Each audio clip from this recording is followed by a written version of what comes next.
আসসালামু আলাইকুম বন্ধুরা। শীতের আমেজ কিন্তু অলরেডি চলে আসছে। গ্রাম এলাকায় শীত পড়ে কিন্তু শহরে শীত এখনও শুরু হয়নি। তো আমি শীতের আগে দেখেন কি বানাবো। এটা হচ্ছে ডালের বড়ি বানাবো, মাসকলাইয়ের ডালের যে বড়িটা বানানো হয় সেটা। তো আমি অল্প পরিমাণে এখানে নিয়েছি। আর এটা হচ্ছে চাল কুমড়া, এটাও একটু বেটে নেওয়া হয়েছে। তো এখন আমি এটা খুব ফেটতে হবে, কারণ যত ভালো করে এটাকে ফেটা বলে, কার কার অঞ্চলে কী বলে আমি জানি না, যত ভালো ফেটা হবে ডাল বড়িটা তত ভালো হবে। তো আমি এখন এটা শুধু ফেটতেই থাকবো। তো আমি এর মধ্যে এখন একটু কী দেবো জানেন, কালো জিরা দেবো অল্প একটু পরিমাণ টেস্টের জন্য, বেশি না, সামান্য একটু। আর দেবো একটু জিরা, এটা জিরা। এখন এটা দিয়ে আমি অনেক সুন্দর করে মাখাতেই থাকবো, শুধু একে বলে ফেটা, ফেটতে থাকবে। আমাদের এলাকায় তো ফেটা বলে, আপনাদের এলাকায় কী কী বলে অবশ্যই কিন্তু আমাকে জানাবেন।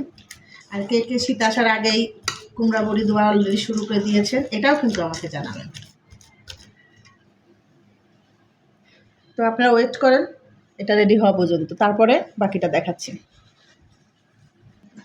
ডালের বড়ি ফেটারও কিন্তু একটা নিয়ম আছে। তো এরকম হাতটা পানিতে ভিজাইতে হয় আর এরকম করে মাখাইতে হয় অল্প একটু পর পরে, তাহলে কী হয়, এটা ভালো হয়।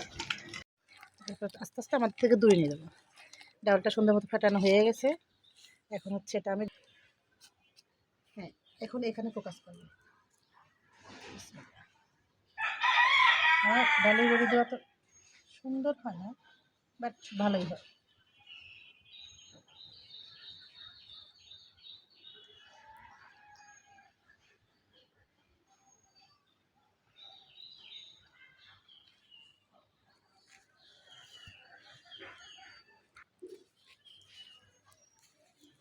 পা